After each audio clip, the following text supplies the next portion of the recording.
A British teenager has been ordered to serve a minimum of 52 years in prison for killing 3 young girls in a frenzied stabbing spree at a Taylor Swift-themed dance event in the town of Southport last year. Now, the judge says the objective of then 17-year-old Axel Rudakubana was, quote, mass murder, and if he had not been stopped, he would have killed all 26 children present. Stuart Smith reports.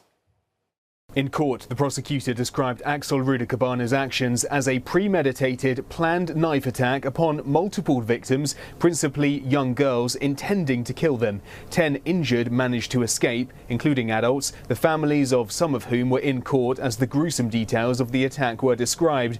At a hearing earlier in the week, the 18-year-old pleaded guilty to wounding those 10, as well as 2 separate terror offences. The prosecutor said Rudakubana's only purpose was to kill, and he targeted the youngest, most vulnerable, in order to spread the greatest level of fear and outrage, which he succeeded in doing. In sentencing remarks, the judge said his actions had caused shock and revulsion to the entire nation, meaning that while he could not be found guilty of terrorism due to a lack of ideology as defined under the law, he would receive a sentence that would mean he will likely never be released.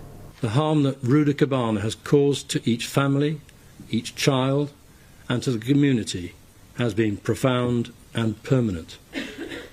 For the families of Elsie, Bibi and Alice, they will never recover from what happened to their daughter. For those children and the adults that he attempted to murder, their lives will never be the same.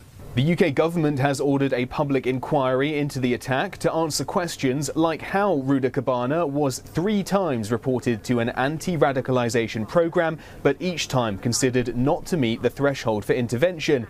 The inquiry will also look at how to counter, as the British Prime Minister put it, those loners, misfits and young men in their bedroom who desire notoriety by committing acts of extreme violence. And there'll be a review into how the entire counter-extremist system can detect and deter individuals who have no particular political or religious ideology and aren't fighting for a cause from committing extreme violence. Stuart Smith, CNA, London.